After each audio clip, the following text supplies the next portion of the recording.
Critical Blast, where pop culture gets blasted. And that's what happens when you leave the YouTube page up while you're running StreamYards.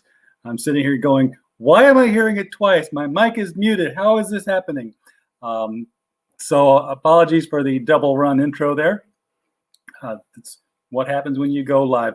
I am RJ Carter, Senior Managing Editor here at criticalblast.com. And it is Sunday night, and we are delving once more into another comic book crowdfunding campaign. We have someone new to the show tonight. We have Randy. How you doing, Randy? Good. How you doing? You know what? When I question myself, I wonder, but overall, I think I'm doing okay. All right. So we have another guest. Wait, hold on one second. Honey, I'm in a live stream. Keep it down. She wants to see the Mandalorian. She's obsessed with Baby Yoda and refuses to call him Grogu. Spoiler alert if anyone hasn't seen it That's yet. But. Really hard to say, too. I've said it a few times. Yeah. Even personally, like Yoda, like Grogu. So, sorry about that. That's fine. That's what makes it real, man. Yeah. So you are the writer, artist, chief cook, and bottle washer behind Kill Reaver. Yes. Yeah, I am. I'm pretty much doing everything.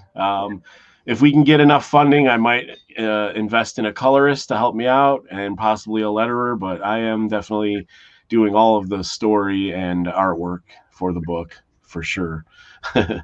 Well, it gives you all the control, and you have to debate with anybody about the direction of the story. Exactly. It gives me all of the control, but all of the blame if it's terrible. So all the blame on you. Yeah. You can't blame the contributors because exactly. But you're striking a chord with somebody here because I mean, my gosh, you've got you had a $1,200 goal. You've got $1,358. Yeah. And 18 days left. Yeah. That's astonishing. Yeah, we got some time left, so hopefully you can get it up. As much as possible. It helps everything out. It helps production, paying for production, helps me, if I want to get a colorist to help me out because we got 40 pages to do. So, any help I can get would be great. So that's kind of what I'm doing right now is any extra money I make past the budget, I'm going to use, to make the book better, increase production value and stuff like that. There's nothing wrong with profit, Randy. Well, yeah, I mean, well, hopefully have some profit too. You can spend the money on yourself, really. It's okay. Yeah, there you go. I'm assuming this is your first 30 days too. No, actually, this is the second 30 days. So second 30 days. So okay. It's been 60 days. Yeah. All right. So, well, that's good for the backers because now they're that much closer to getting the finished product. Yes. But if you haven't backed it yet, you only have 18 days left to get in. So there is no extra 30 days for you guys. There's no grace period. It's gone. Yes. Let's take a peek at this here. Sure. So, Kill Reaver, I like the mask. I'm going to have to. Yeah. Okay. This angle here, I was like, it's really down. Don't try to look over your shoulder; you'll stab yourself. But yeah, well, yeah, possibly. well, he's looking down here. That's what. Yeah, he's looking down. But yeah, it could possibly stab himself in the chest if he looked down too far. That would be a stupid way to die. Well, what killed you? My costume.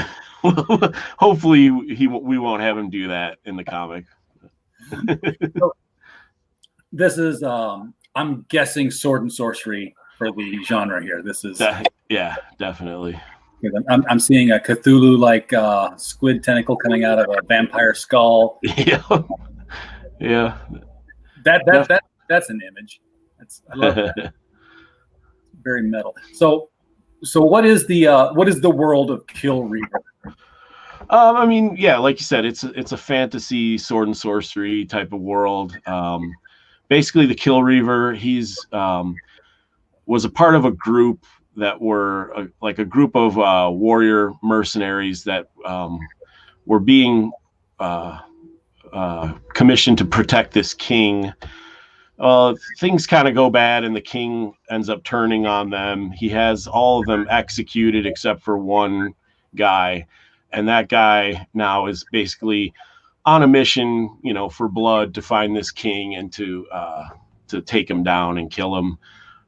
There's some twists and turns through the plot that I don't want to get into that can spoil some things, but that's basically the gist of it. It's basically just a big revenge tale, with lots of violence and blood and stuff like that. if the president accused the entire Secret Service of treason and then had them all hanged except for one. Yeah. I guess if you wanted to correlate it to something modern, something like that. and of course, being sword and sorcery, you get to have the the creatures and the sexy women. All yes, and and apparently they hang out together. And look at him; he's hung like a bull, I'm sure. Exactly. Are these three here? Are they friendly characters, or are they the opposite team? I mean, how do they play in? Those would be like bad guys. Okay, so they're the bad guys. Yeah, like she's like like an evil sorceress, necromancer type of character. The Minotaur-looking guy, he's part of a race of characters called the Oxen Men, and they're like they basically are like an evil. They're in cahoots with the evil king. And then the cloaked figure back there, standing back there, that's kind of a secret, we'll reveal that in the comic.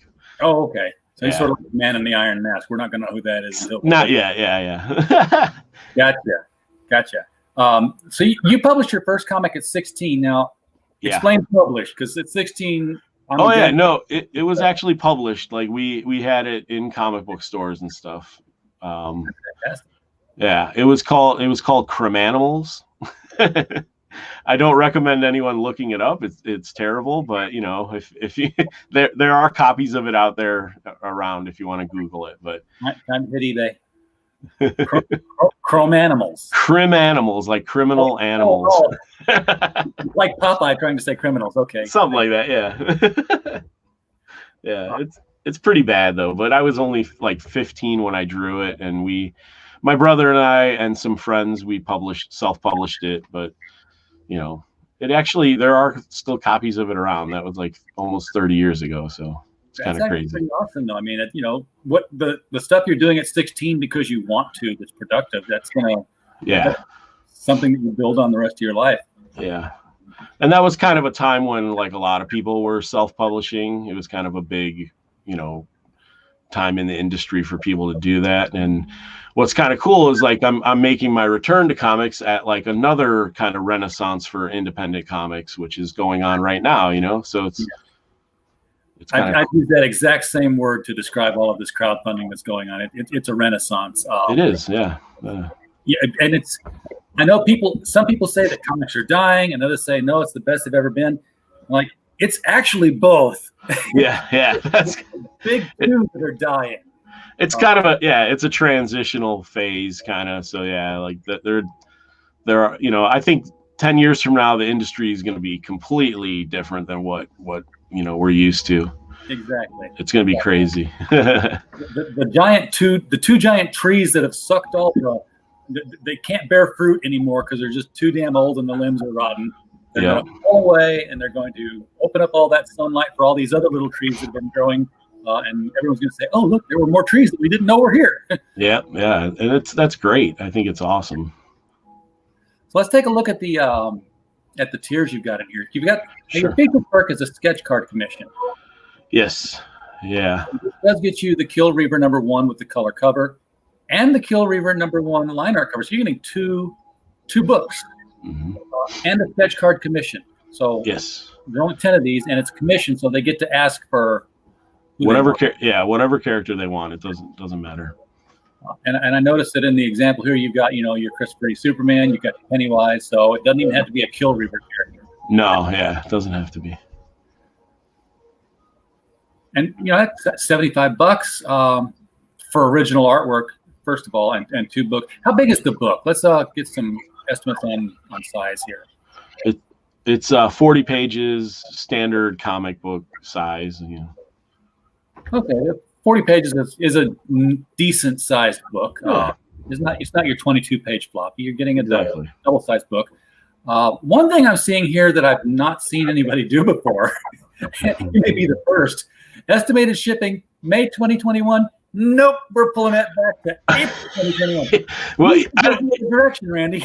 Yeah, you know what? The reason that is, I don't know what happened there, but all the other things I set up for April, and then when I was because I put that perk in last, and I messed up and I put May on accident, and then I just went back and changed it, and it actually shows that there's a change. Yeah, that there's a change. So I was like, oh well, whatever. At least it's not later. That's genius, though, because your next campaign, what you've learned is what you do is you sit there, you say, okay, when am I really going to deliver it? Yeah. Now, put it 2 months out, and then go back and edit it. There you go, and it makes people think they're getting it early. I'm waiting for somebody to start doing that now. It's just going to happen. It probably will, yeah. I give it the late date, and then I tell you when I'm really going to ship it. Here's the base project. So this is Kill Reaver #1 with the color cover. $15. I'm going to guess $9 to $10 shipping. I think it's like $7 shipping. $7. You're one of the people who figured out how to get that shipping rate down. I mean, we'll see. I mean, I'll probably end up eating some of the costs, but we'll figure. Well, yeah. I mean, you want to get your shipping costs right to the penny for shipping, which is difficult to do because the rates. It is. That's true, because who knows? April next year, the price of shipping could be completely different. I mean, there's really no way to exactly nail it down. And then, of course, you start getting wildly successful. You add on stretch goals. Next thing you know, you're shipping out 20 pounds of books for $7 that they gave you. And you're like, I can't do this anymore. Well, I mean, the way I look at it is if the more copies of the book I have to, the more I sell, the more I have to print. But honestly, the more you print, the better deal you get from the printer. So it's like it kind of would even out anyway. So I'm not really worried about it. I want to sell as many as I can, I guess. Oh yeah, I mean, we want you to sell 1 million of them. Yeah, yeah, exactly. Dear Lord, bless me with tax problems. Yeah, exactly. Now you also have the option of getting the line art cover. I'm going to go out on a limb and say that the interior will still be color. Yes, yeah. I don't know if it's specified that, but yeah, people have asked that, and I've said this. It's the same interior, it's just a different cover. It's a line art variant with no logo. It's just I always like those kind of covers, so I just figured I'd do one. And it's the same price, so it's like oh, this is a higher priced variant. We're only going to make 20 of them. Blah, blah, blah. No, it's the same. So if you just like to get the art with nothing on there, I was gonna say I probably should have made it a limited edition. It might have sold more, but I didn't really think about it. Maybe next time. Make it a limited edition with a color card. Yeah, there you go. And then they've got I got the color card and I've got the limited edition, and you sign it. It doesn't say sign, so I'm assuming you're not signing the books at this level. I haven't done. I haven't decided that yet, because I might just sign. I didn't put that in the campaign, but I'm not sure. I was gonna do a thing where I did a stretch goal to unlock them being signed, but then I was like, I'd rather do stretch goals where you actually get some. My signature is not really worth that much, so I was like, I'd rather do a stretch goal where you get something like a trading card or Sure. So, I mean, I guess I probably could sign all of them. It's not that big of a deal. So I might just do that. You've got 35 backers. Come on. Unless one of them bought 1,000 of them, you're not going to get writers credit. I think I could sign 35 comics or whatever I have to do. Yeah. It's not really that big of a deal. My first book that I got published, The publisher wanted to do a limited print run of 200 hardcovers, so they sent me this stack of paper, and I had to sign my name 200 times, and then ship it back to them. So yeah, see, there you go. I can do it. I think I can do it. Of course, if you can't make up your mind between one $15 cover and the other $15 cover, you can get both of them. Yeah. There's nothing wrong with this math, Randy, but you get a deal. Right. you get a little bit of a deal if you buy both of them. It's the best. $50 off, and you know what? I bet the shipping didn't go up a penny, because what's it going to cost to ship 2 comics? Yeah, it's the same. Yeah. Which is why people are claiming this one. It's obviously the better deal. Yeah. That's what I was trying to kind of get people to go for, so. Now here we got, is there a book involved here? Making sure, yes, there's still 2 books, both books, and an original backing board sketch. I like backing board sketches. Yeah. Because unlike, the bigger sketches or something, on a postcard, this fits neatly into a Mylar bag. Yes. Keep it flat between your comics. And it's also easier to ship too than, a larger sketch. It fits right into that little mailer that everybody's using. What are those things? The Gemini mailers. Yeah. Yep. Those Gemini things. So again, this is an original sketch. This is not a commission sketch. Right. It's just this is Kill Reaver sketch. Yes. So that would be perfect. In fact, I would turn that around. That would be the backing board for my comic. Yeah. Show on the back. That's the way to do that one. It's awesome. Now, original comic pages, however, are a different story, because this is the blue board. Yes. This is So you do traditional blue board hand drawing. Yep. All the pages are done traditionally. Yes. Hand drawn with ink and stuff. But you scan them into color. Yeah. Okay. Because I could tell that's computer coloring. Yeah. That cover was colored by Matt Yackey. He's a really good colorist. But to see the pages hand penciled and hand inked, that's something you don't see a whole lot of anymore. Yeah, it's a dying art, I guess. Everyone's digital, but I'm older, so I'm a traditionalist, but I do digital artwork too, but when it comes to drawing comics and stuff, I like actually using physical media. And plus you get original art out of it, and a lot of people like to collect that. So yeah, I know some people go like middle of the road. They'll do it. They'll hand pencil something, or they'll digitally do the blue line. Yeah. And then they print it out and they work on that. I've done that technique a few times. So as long as there's something physical that was done by hand at some point, that's original art. Yeah, sometimes I'll pencil digitally, but then ink it traditionally. Yeah. Now here's a doozy. This is, you get book 1 color, book 1 line art cover. Yes. And the original art for the cover. Mm-hmm. There's obviously only going to be one of these. $300 for the original cover art. That's you're going to be the only one with this, folks. Yeah. I mean, granted, you're going to be the only one with whatever page you get, but you don't know what page you're going to get, and it's going to be one of several pages. This is what everybody's going to see when they start seeing, Kill Reaver in the future, when they're on eBay with issue number 3 trying to find issue number 1. Exactly. That's what we're hoping, at least. Oh, and this one's gone, so there's no point in looking at it, but somebody is going to be drawn into the book. Yes. Very cool option here. So now I know that his face is fully covered in here. With his helmet. Is that some sort of a Mandalorian kind of thing? Does he ever take it off in the comic, or? Not in the comic. He's definitely, throughout the whole comic, he keeps it covered. I think eventually there will be a reveal of what he looks like and stuff. But obviously I'm kind of saving that for the story. But yeah, like it is kind of like the Mandalorian in a way. And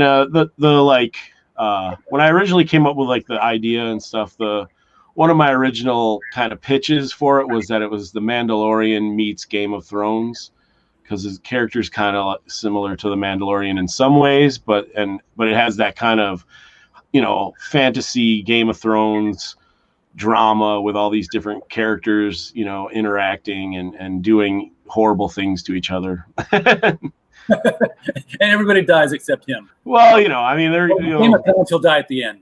Yeah, we gotta have. Well, it's there's got to be some deaths and stuff. So yeah, they'll have, but it's a little more not as grounded in reality as Game of Thrones has like dragons and stuff, but there's going to be a lot more like out of this world creatures and stuff, more so than Game of Thrones had. I mean, Game of Thrones had the White Walkers and dragons and stuff, but this is going to have a lot of like more traditional kind of like Dungeons and Dragons type of creatures in it and stuff. So your numbers just changed. Excellent. That's what we want. That's what we like to see. Step 2 gave us our shake and bake moment, helping out the campaign. It's shake and bake. It's shake and bake. And I help. Nice. So thank you, BAP2. Always appreciate you coming in here and backing our guests, showing them some love. Yeah. Thank you very much. So we know the story a little bit here. 40 pages. Is this a one and done, or is this like first chapter of an ongoing? And if it's ongoing, how far does it go? What I have plotted out so far is it's going to be it's a 3-issue miniseries, and then I'll probably come back to it eventually and do another series. So it's kind of like I have another concept that what I want to do is maybe do one a year for Kill Reaver until we're done with the 3rd issue. And then I have another idea that I kind of want to work on. And then I'll probably come back to Kill Reaver in the future. So were you big into the sword and sorcery comics back in the day? I mean, yeah, I'm into a lot of them. Like I was a big fan of like Conan the Barbarian and Heavy Metal Magazine. I was a huge fan of and stuff like that. I did for a while. I was doing illustration for role-playing game companies. So that's kind of, another thing that I had quite a few illustrations in a role-playing game called Hackmaster. I don't know if you've ever heard of it. I have heard of Hackmaster. Mm-hmm. Yeah, I did. Hackmaster, but I know I've heard of it. Yeah, I did a few, probably about 5 illustrations in the player's manual for Hackmaster back in the day. It's going back a ways, but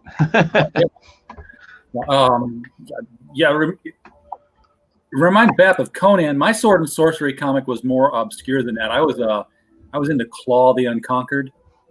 Yeah, I remember that. That was cool. Yeah. That was one where you had like the Demon's Claw, yeah. And then there was Stalker. I don't know. It was part of those DC comics that came out right when DC imploded. Again. For some reason, they stuck with me. Yeah, I used to I remember Claw. I was into, what was the one? Warlord? Was that one? Oh, yes. That was cool. Yeah. Enter the lost world of the Warlord. Yeah. Yeah, Mike Grell did a great job on that. A lot of skeletons here, too. Yeah, well, yeah, that's kind of like the opening sequence is him. He's fighting like an army of skeletons. Reanimated skeletons. Yeah, I mean that's a primal kind of thing too. That goes back. That goes back to biblical things. When Ezekiel was out there in the dust and said, hey, I can't go out and do this on my own. I don't have an army. Yeah. Said there's a bunch of bones out here, and they just. Yeah, that's pretty cool. And then, we saw the same thing in Wrath of the Titans, sowing the seeds, sowing the teeth, and growing up the skeleton army. Yeah. The thing is, they got no heart to pierce or anything, so fighting them is a bitch. Yep. Yeah, I mean, you can knock them down, but can just get back up, I guess. How do you kill them? Break them apart. Basically, yeah. The way to destroy, I guess, the way to kill them, or at least survive them, is to just destroy them as much as possible. So it's kind of what he does. Yeah. So we got him diving into the battle here. Yeah, yeah. So we have some stretch goals, which we're about to hit. Yeah. So you're Yes. near the Kill Reaver trading cards here, stage. Yes, we are. Yeah. Is that going to be like a reproduction of the cover, or I'll probably do something new for it. Yeah. Yeah.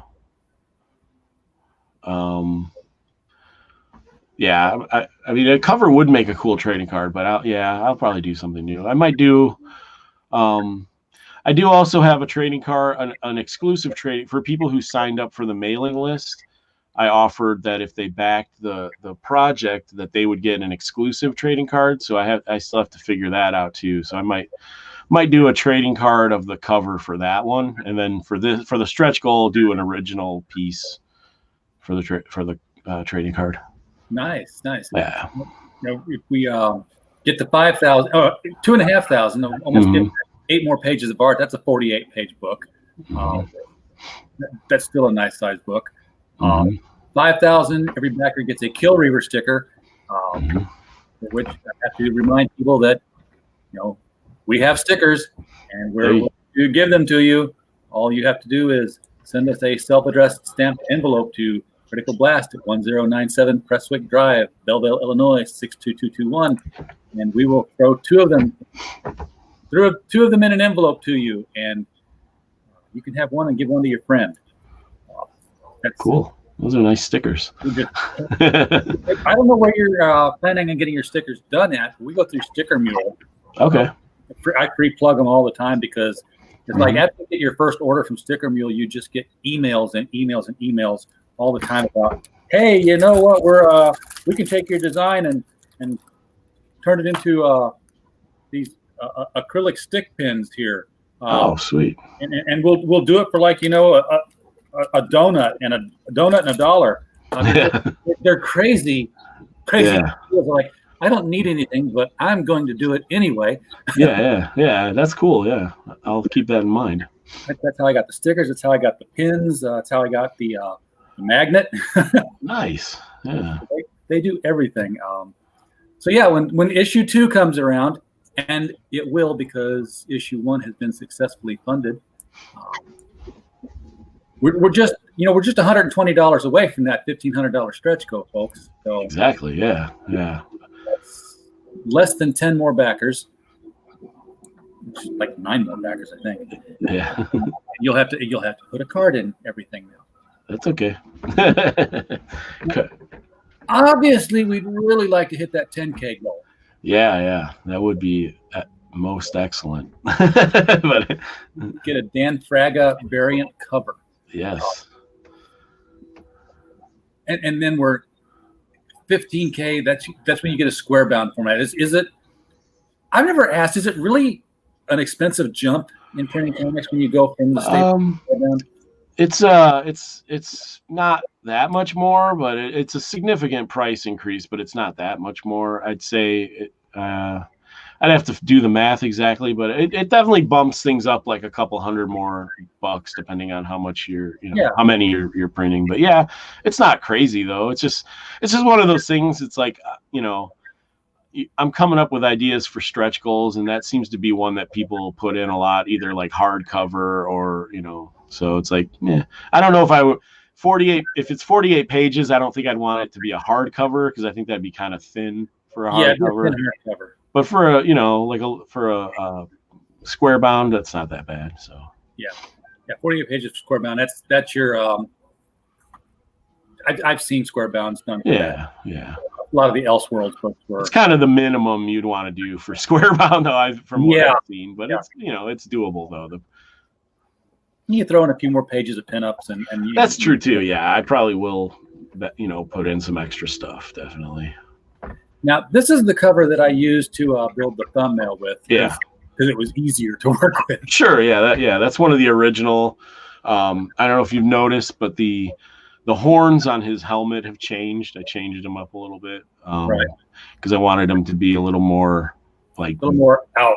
Yeah, just like they're like a different material. They're almost kind of like a bone material now. It's a little more like visceral looking. I thought it was a little too clean. And then the female character there is she's a warrior that he ends up meeting along his journey, and she kind of helps him out a little bit along the way. So she's a different character than the one on the front on that cover. That's the evil character. Bad guy. Good guy. Yeah. Gotcha. I'll tell you what his helmet looks like, and I'm saying this with absolutely no indication of what's going on in the story, but well, the one that was the more bone-looking one, it looked like he made his helmet out of one of this guy's buddy's heads. Maybe. I haven't really, figured that out yet, but yeah, that's possible. I was kind of thinking it's definitely going to be something where he takes the horns off of maybe some kind of creature and makes his helmet from them. When I do the origin story of how he, that would be a very badass helmet, and would also create a lot of friction between the two of the characters here. Yes, because his head is so big that you could hollow out the skull and wear it as a helmet. Yeah, exactly. That's pretty cool. So how long have you had this idea for the Kill Reaver? I mean, how long has this been percolating? That's a good question. I drew the character. I mean, it hasn't been that long because I kind of came up with him. I think it was sometime last year. I was just gonna do some paintings. I wanted to do like some paintings of like a warrior type of character. At first, it wasn't. My idea wasn't to do a comic book, but I just wanted to do some illustrations or paintings of like a kind of like Frank Frazetta style of like a warrior character. So I was just kind of messing around. I came up, designed the character, and then the first time the first thing that I drew, I was like, this would make a pretty good comic book. So then it kind of snowballed into that, and I just kind of started writing stories for him. But yeah, he's definitely. I was just gonna say he's definitely influenced. Like the creative process for Kill Reaver was definitely influenced by Frank Frazetta's Death Dealer. So there's even the name is a little bit similar. So the character is different as far as his backstory and stuff. But I was kind of like trying to create my own, not my own version of Death Dealer, but inspired by, because I'm a big fan of Frazetta and stuff. So you mentioned that you did your first comic book at 16, the Criminals. Yes. Yeah, it's a tongue twister. Was there anything that you did between here and there before Kill Reaver? Yeah. I mean, honestly, I didn't do a lot of stuff in comics. I had a few things here and there in some smaller independent books. I did some inking for a while and a few comics. There was a comic called Stranger Than Fiction that I inked. Most of the first issue I inked. This was going back like 20 years ago. And then, let's see, I think I did a few things on my own that maybe I sold. I made some like mini comics that I sold at like conventions and stuff like that. But in like 2006, I got into doing sketch cards for Topps. And then I did that for a long time. I did sketch cards for Star Wars and Lord of the Rings and Indiana Jones and all that kind of stuff. I did that for a good 10 years. I was working for them, just doing random illustration stuff. And but yeah, this is kind of my big return to actually doing a comic. It's been a long time since I've done one. So this is sort of a chicken of the egg question here, but do you think you'd have been doing Kill Reaver, you would have decided to do it and publish it if there hadn't been this sudden rise up of this crowdfunding? Yeah, I mean, I would have definitely been working on it. I mean, like, I'm not just trying to like cash in on, Comicsgate or, something like that. I've just always wanted to get back into doing comics, and it just kind of came at the right time to try and do crowdfunding. I probably would have done this,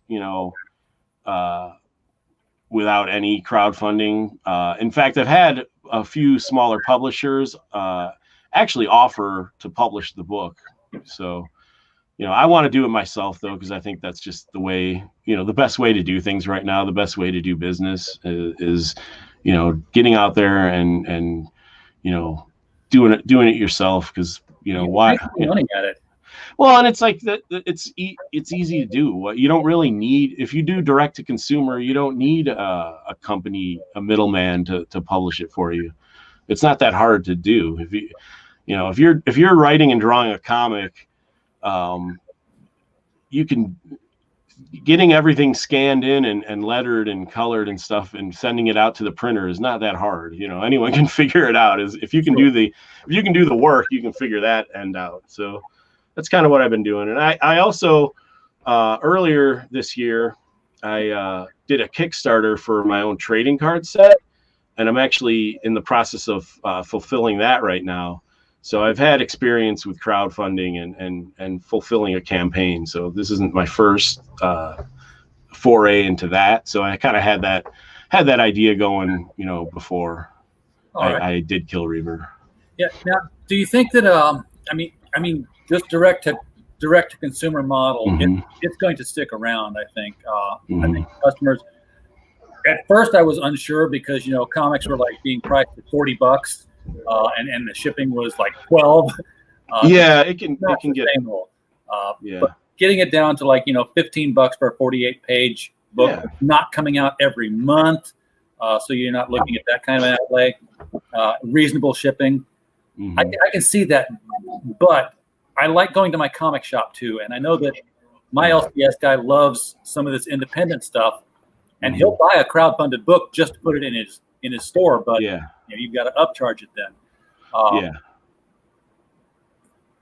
Do you foresee any retailer like tiers? I mean, like if you were to put 10 books together into a package deal for a retail store.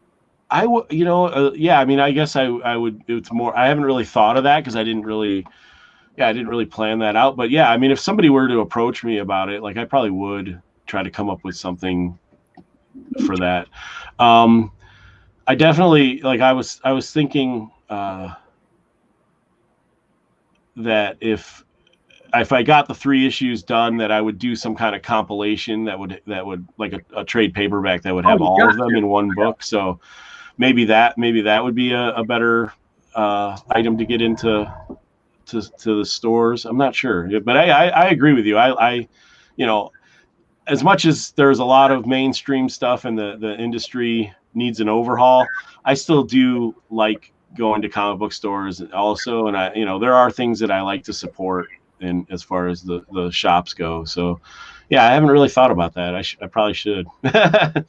Well, Robert Roberts is in the chat, and he says he'd back a digital version if you had one, and I didn't really notice at first that people have don't. yet. Yeah, I don't have a digital version. I mean, like I'm one of those like guys. I like my comics printed, and I like having a physical copy of it. So I was kind of thinking that, I don't like, my whole thing about digital is like,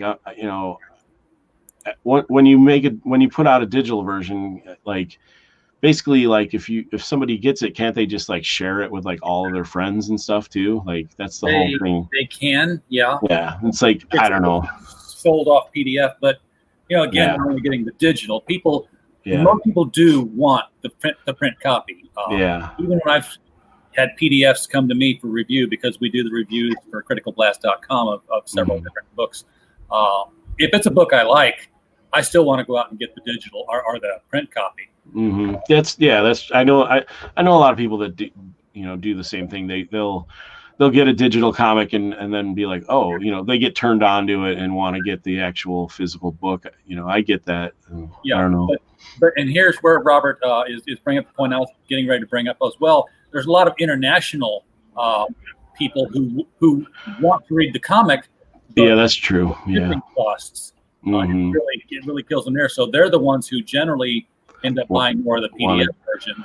Yeah, and like he's saying, it's like it's hard for some people don't want to store long boxes full of comics, and I get that.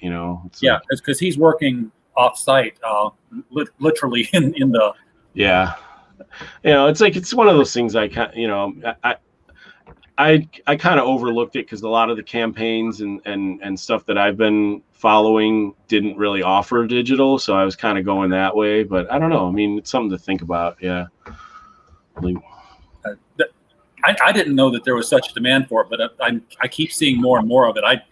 Whenever I have people on the show, I always gloss over and say, there's the PDF. Nobody wants that.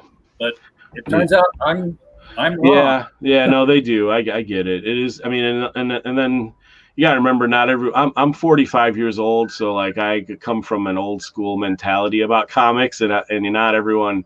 There are young people out there. I got to remember that. I'm 53, and there you go. I can't get I can't get so many signatures on my iPhone before I can't see the screen anymore. So I love getting my comic books autographed, and I love sitting down and slowly turning the pages. But it's good to have options, I guess. You're right. Yeah, definitely. I would agree with that. Even if it's an option, I will never take. Somebody will. Yeah, there's somebody out there that will. Yeah. Still time to put it out there. You got 18 days left. Definitely. Yeah, we got time. Maybe I'll throw one out there. Throw that PDF out there and let it be known on Twitter that I have.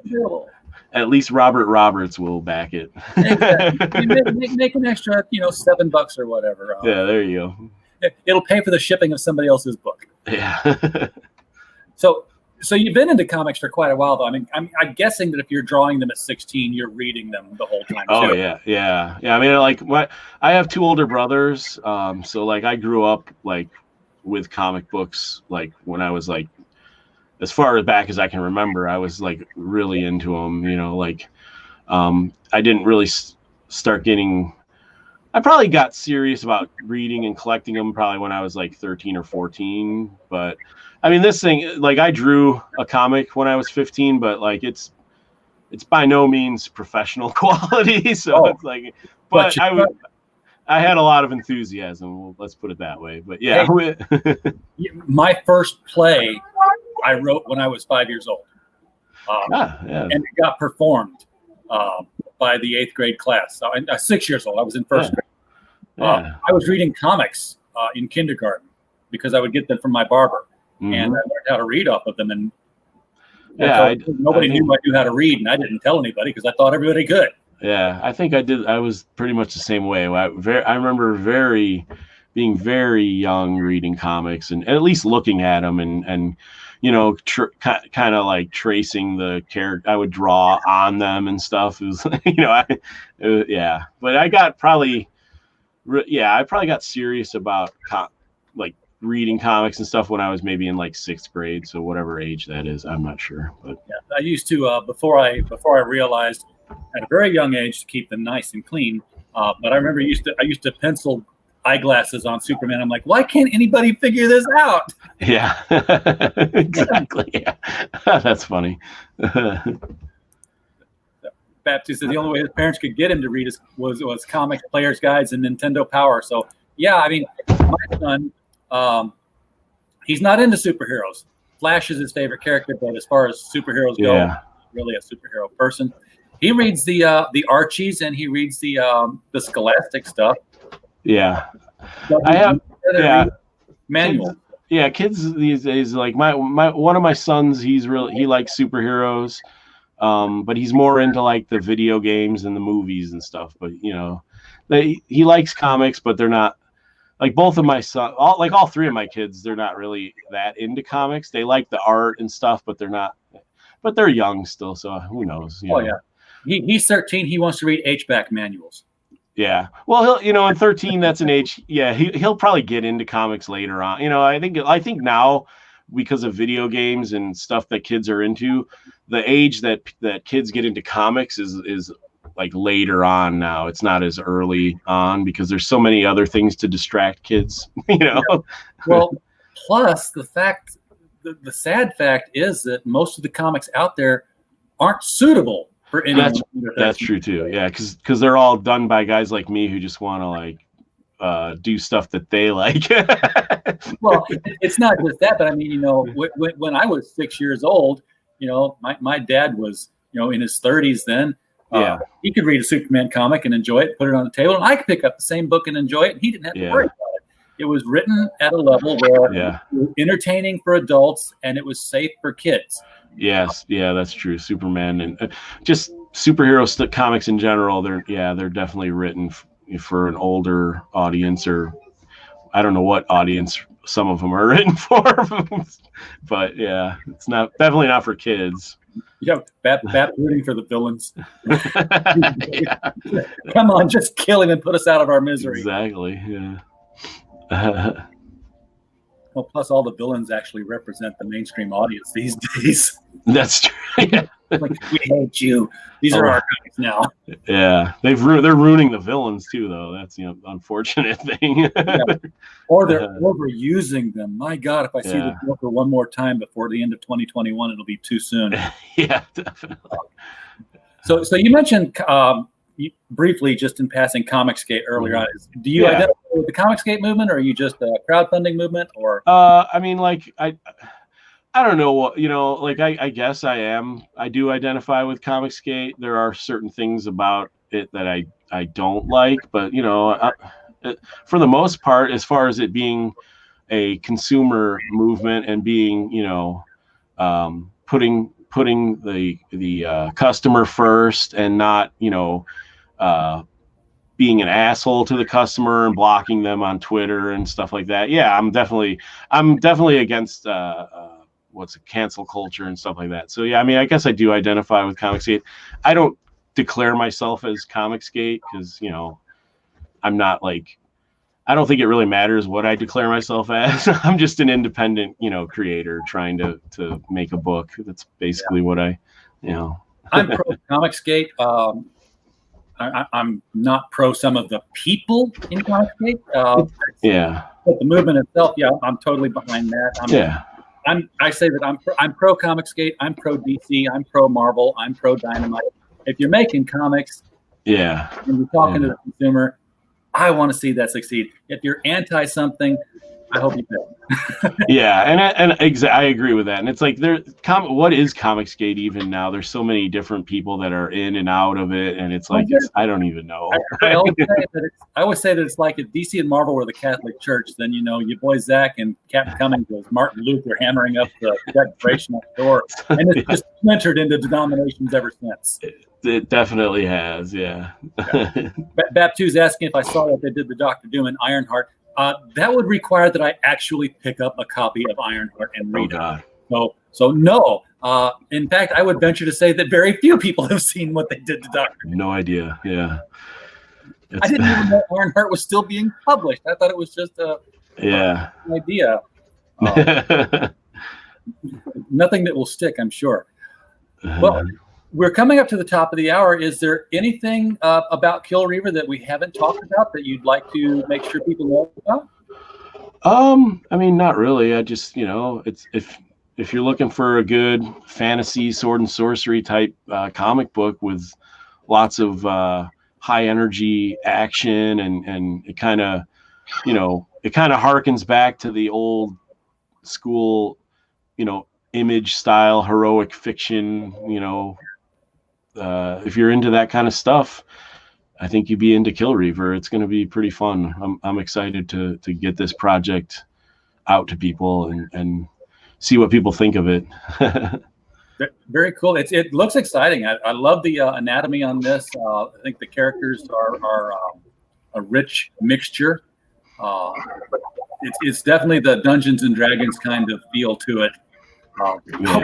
Pap2 says they turned him into Ironheart's pet. Well, of course, that's because Reeve's so smart. Oh God!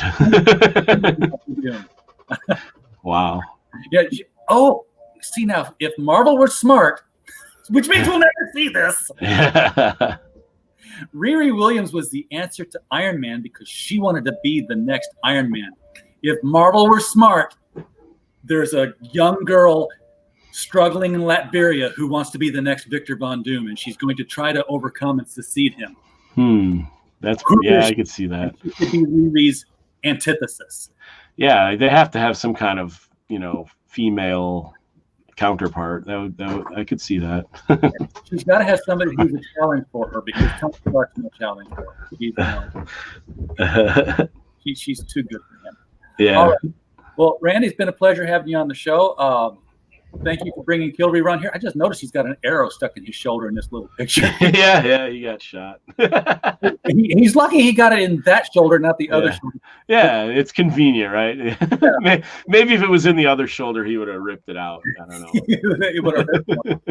That's a fashion thing with medieval armor in fantasy stories. You only cover one shoulder. Yeah, I don't know why. It's kind of stupid, but it's not very functional, but it looks cool. It looks cool. Even what's her name down here did the same thing, I believe. Yeah, there you go. Well, yeah, I can't I don't know if she has to. I've that's the only drawing I've done of her. That's funny. Yeah, we might have it just be one. Just always lead. Yes. Yeah. We don't give you anything to cover your back because you should never turn and run.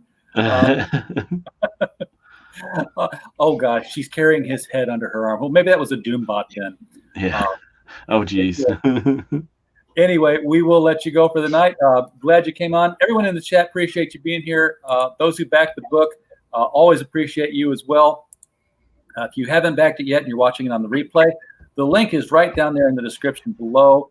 We'll take you straight to the Indiegogo. You got 18 days left. Not a whole lot of time, but more than 14 days. So there's just enough time to get a payday under your belt so that you can get in there and spend $15 on a comic book. You'll be glad you did.